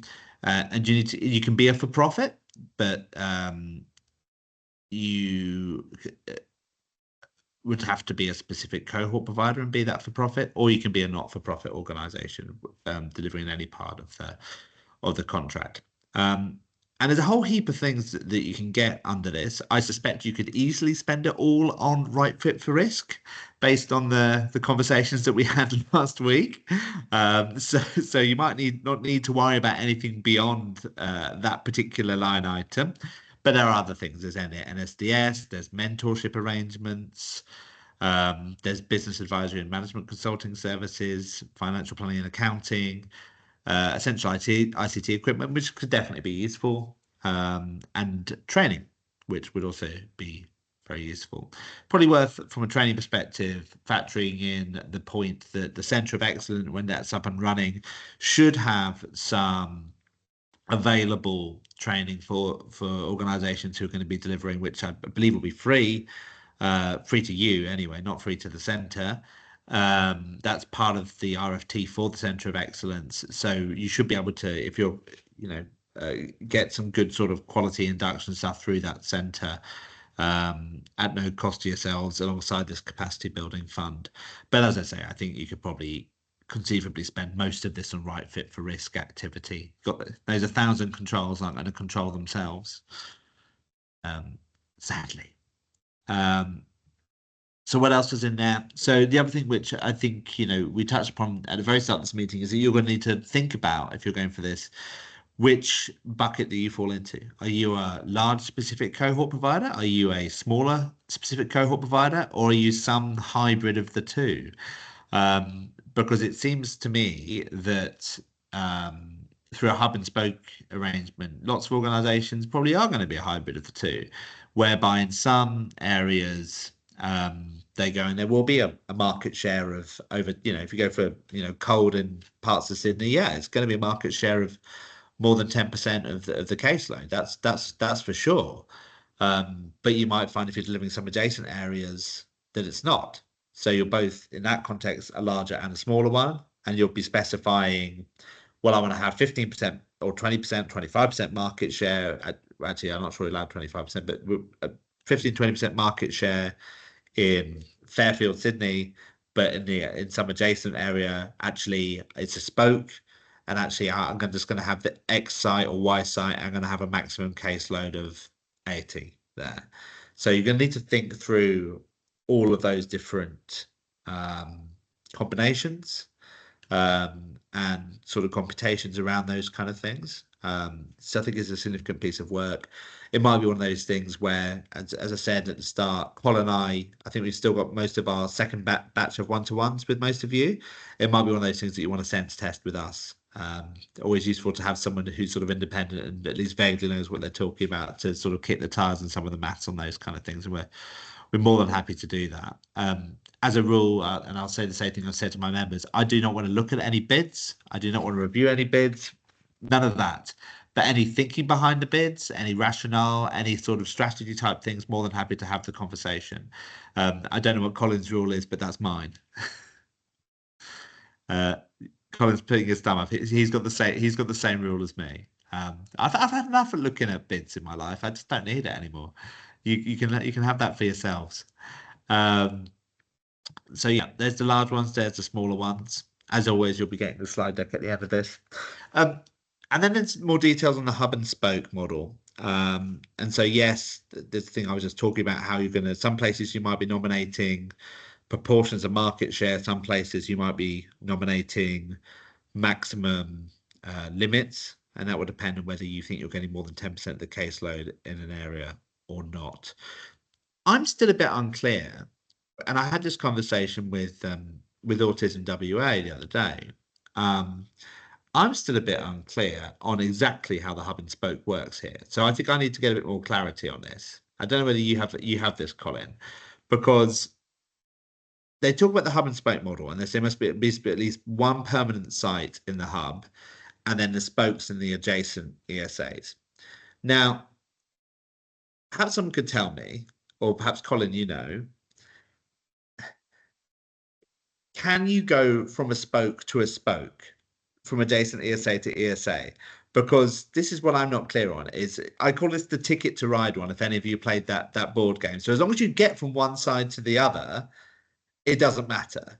I've played that game. Yeah, game, and I think you can have stations along the way. Yeah. Yeah. So as long as you get, you've got your hub and you've got your spokes going out, but you've got multiple stations along the way. Yeah, and so that's my reading of it. So that's my reading of it too. However, is it also, but you can also read it as you've got to go, if it's non-adjacent, have you got to go hub, spoke, hub, spoke, hub, spoke, hub? I don't think so, because that's weird. But yeah, no, you've definitely only one hub. I think I'm reading it as one hub. So you think the ticket to ride model? Yeah, I think it's ticket to ride, but I think also that you, the question is whether you can skip a station. So can you go from, I don't think if you're going from Paris to Athens, can you skip something along the way? For the people who don't know what we're talking about, we should explain ourselves. But or go by the board game. Yeah, we'll go by the board game. But if you think about Melbourne's train system, we've got a hub and spoke system in Melbourne where the hub is Flinders Street and the spokes all go out. The question is, if you're taking a particular line, you know, if you're going out on the Hurstbridge line, do you have to have a station in it? Do you have to have a spoke in every place along the way, or can you skip some and then pick it up again in Ivanhoe? I don't know. That's the bit I don't know. I don't think that's the intent. I think it's a very good question that people should be posing on the grant website, and partially because you've got to nominate where your spokes are when you bid. So I think it might even be a really good question for Friday's webinar with the department as well. My presumption is the intent isn't that they want the hub and then almost the wheel of spoke adjacent. Close around it. That's the way I think they've designed it. But not leveraging a spoke to another spoke to another spoke further and further outside the radius of the hub. That's not my understanding, but I'd be curious, and it's a great question to put to them. Because the problem is, I know there's organisations on here today that I've spoken to who have got people who travel into a program, but they live all over the place. There's one on the screen now I can see, you know. So how do you deliver a hub and spoke model when that people might come from all over Sydney to your head office, to where you deliver your training and your services, but they live, you know, so that's your hub, but they live all over Sydney, in every ESA of Sydney. So that's the bit that I think that's the unanswered bit for me. Yeah, I think the fact that we've all got different ideas or thoughts on it probably indicates that the department's not clarified it well enough. And so, yeah, it's something we should all be pushing them for an answer, because I do think it's really important. And I think that the example you've used there, Jenny, is the good one to put to the department. Yeah, I think that's quite real for. Because it's a naturally occurring thing. We're not trying to create something here. We've got a naturally occurring situation where people are travelling to a hub to do an activity that's work related, and so therefore that will be the hub. But you can't have a spoke where you've got one person or two or three people living in an ESA. That's just not going to work. But there again, you can register people from an adjacent ESA anyway. Can you? That's okay. That's the porous boundary. Yeah, it's a porous boundary.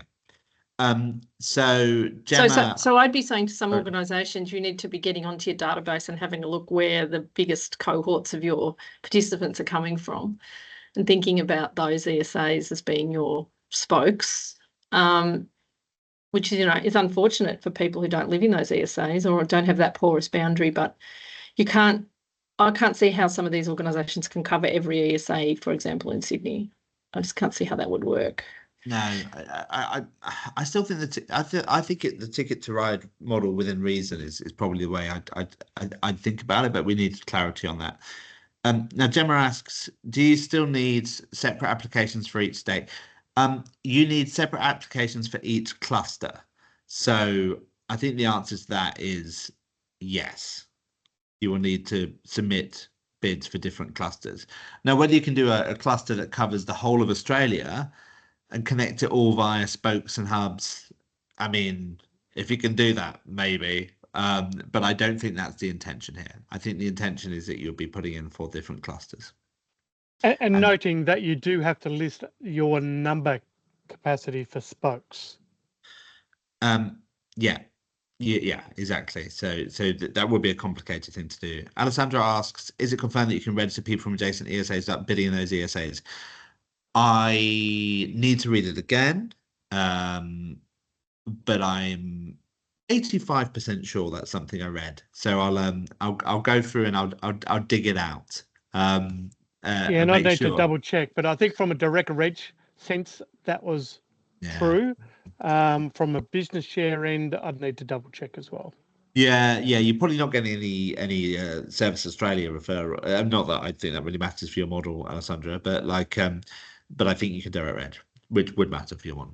So can I ask a question, Peter? What's the risk of getting this wrong in your bid? So if an organisation gets the hub and spoke bit wrong, is it going to be that you're not going to get the bid at all, or is it going to be that you're going to end up with something that you can't deliver? Like, what's the risk here for organisations that are looking to do this hub and spoke model.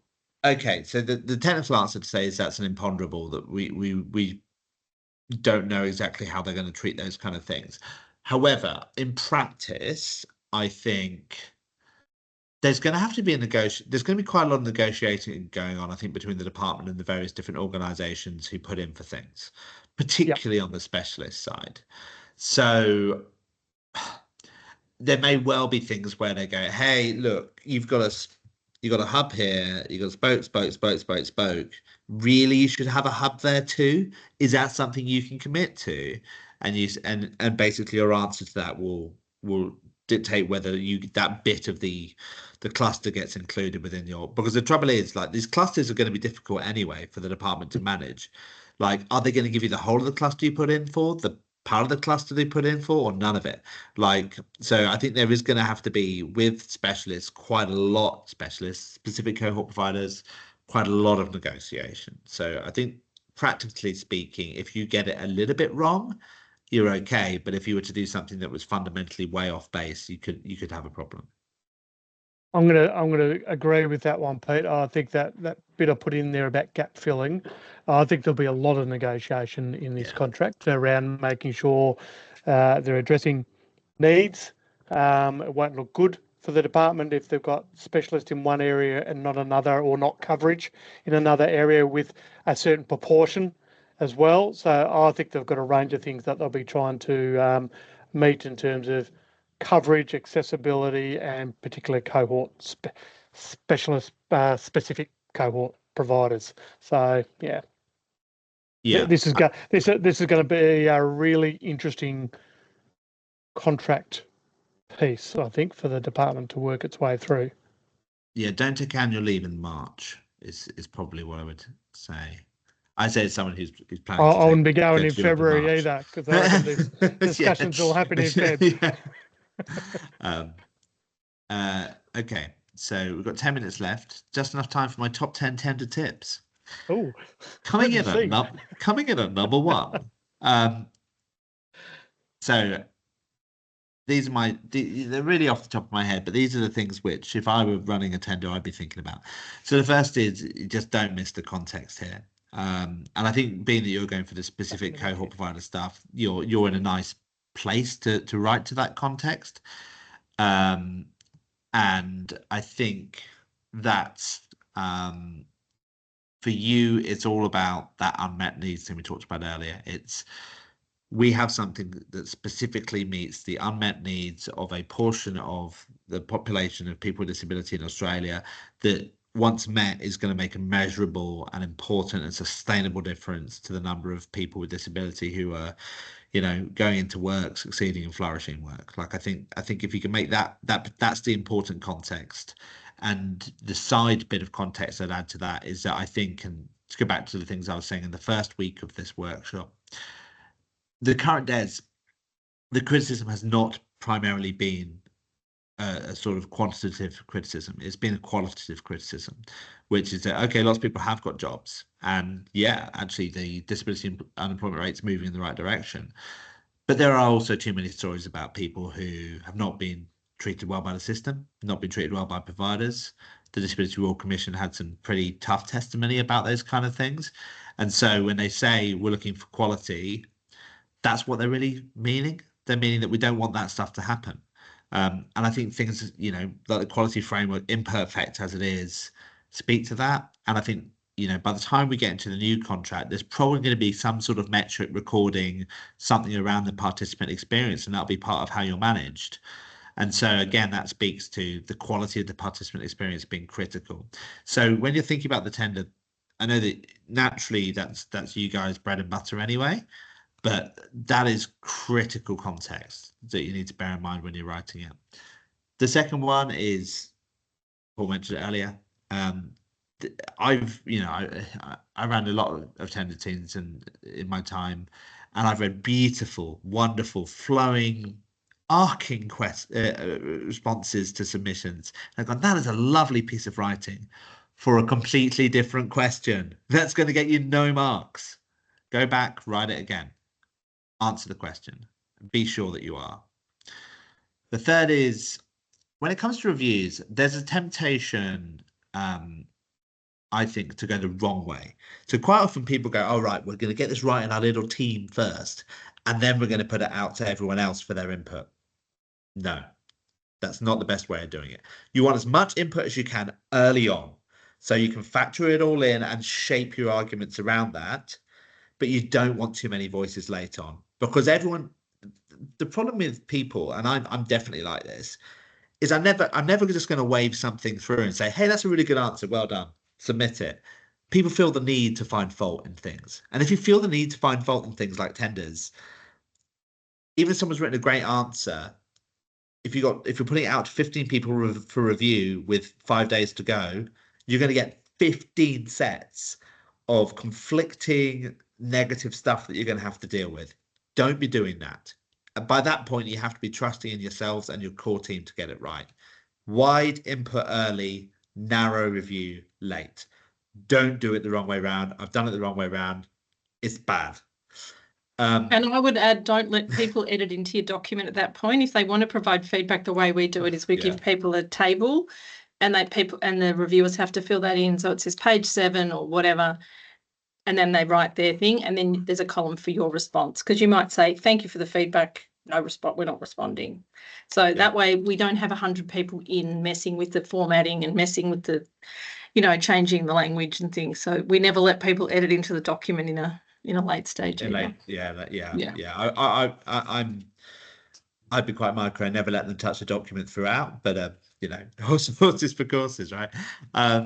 Can I also say what Paul presented was really handy, because I would also ask for feedback, and I totally agree with that approach, Pete. I ask for feedback in that style.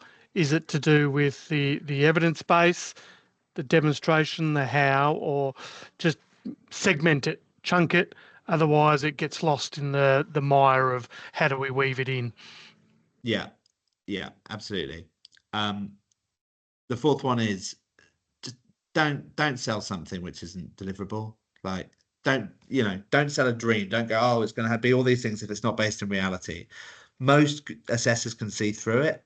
And what's the best case? I don't know if it's the best case or the worst case scenario is you might win, and then this department are pretty hot on, they will try and hold you to your tender promises, and NSDS will too. So you need to be selling a reality of what it is that you can deliver using your strengths. It could be a very good version of the reality, the best version of that reality, but don't sell the dream. Never promise. The fifth is, again, I probably don't tell this group, but if this reads like an employment services bid, if this is something that you would be putting in for Workforce Australia, it's not right. It needs to read like something that's being written as a service for people with disability in a post-disability Royal Commission world. If it's not, then you've got some work to do on it. Sixth is, and this is probably... I'll just chuck into that one, where you can actually reference your co-design methodology. I think that's really important. It's a very sensitive one through the eyes of the department as well, in a good way. Yeah, absolutely. The more that you can say in terms of how you're putting people with disability at the heart of what you're doing, the better it's going to be as a bid. Sixth one is, and this is maybe just a personal pet hate, is big context-free numbers are pointless. Don't use them. It's better to tell a smaller story than a bigger sort of meaning. And what I really mean by that is, I've read so many bids where people say we work with 30,000 employers. All right, like what does that mean? I don't know what you mean when you say that. What I want to hear about is where you've made a real tangible difference to that employer, where you've partnered with them, where you've run inclusion for them, where you've taken that employer on a journey. That makes more difference, I think, to me, and makes me understand what you're trying to sell more. The seventh is really hard because of the time phrase involved. But if you can localize properly, which you've got criterion 3 in every bid, which should be written locally, it's really hard because of the time phrase involved. But what I don't love is just seeing the same bid over and over again, but with local names replaced. And frankly, they're really going to see it in this bid because they're all sat alongside next to each other. So if you say, we have put together an incredibly local strategy for the delivery of Gippsland, you know, we're going to work with X and X. Okay. And then you write the same thing entirely for Darwin. We're going to work with X and X. It kind of looks like you're not really put together that hyper-local strategy. It kind of looks like it's the same strategy, but with names copied and pasted out, right? So if you can write properly to the local needs and craft it that way, it will actually set you in good stead, because lots of providers aren't going to get that right. That can be an edge for you. Yeah, I'm going to really tick that one too, Pete, because I think that ability to demonstrate your local knowledge through the labour market that exists in each of those areas, which will generally be different, becomes a really key evidence base, and then informs how you will work in those labour markets. And the same with partner organisations. It's not just employers, but you know, don't go in there saying, "Oh, we're going to work with TAFE, this TAFE, whatever." If you've not actually got any relationship with them, you haven't had a conversation with them, don't put it in your tender, because it'll just look like it's not right. Doesn't look real. Yeah. And it needs to look real. The 8th is, even though if you've got an author who you want to ape, the one is Hemingway. Short, sharp, precise sentences. That's the one. Dot points. Lots of dot points, and take out any unnecessary joining words. That's our mantra. Adjectives are overrated. Do not use them if you can be actually describing something properly. So write like Hemingway. That's my tip. I mean, I was never very good at that. I'm still not very good at that. If you read how I write, it's the opposite of that. But, you know, we can all aspire. The 9th would be confident. No false humility, or no humility. Well, a bit of humility, but you know what I mean? Like, don't go in apologizing for what it is that you're offering, going, "Oh, you know, we sort of think we're good." No, sell it. It's a sales document. Don't be afraid of that. Be confident. Like, if you don't believe in what your organization's doing, you shouldn't be in your organization. Get in there and sell what you're doing. And 10th, validate it. And validate it. Yeah, with good evidence, like Paul was saying. And the 10th, and it's a sort of nice way to end this workshop series, and it's something which I was always terrible at when I was managing tenders, is try and look after yourselves. It is a sprint. It is tough because of that. But you're no use to anyone if you burn out. You're no use to anyone if you're not maintaining relationships with your family properly and all those kind of things.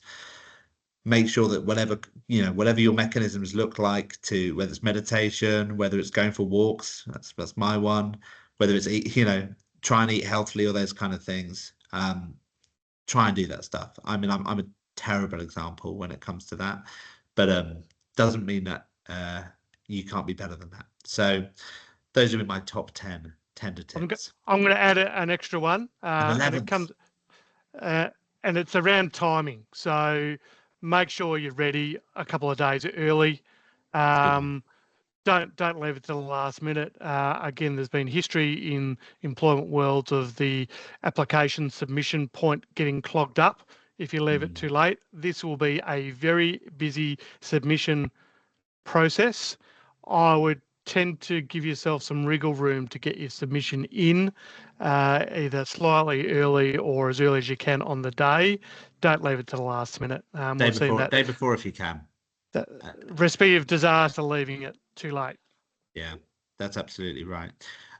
Look, it's 3:01 now, so I'd just like to say, well, thank you all for attending this series of workshops. I'm sure I'll see lots of you around, and if not on one-to-ones, but hopefully at future events that we're organising for members and other deliverers of the service. It's been great getting to know you through this process. I hope you found it useful.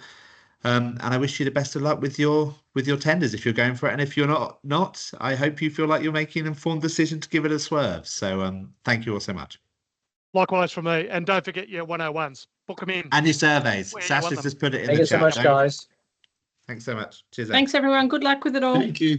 Good luck, folks. Thank you. Thank you. Thank you.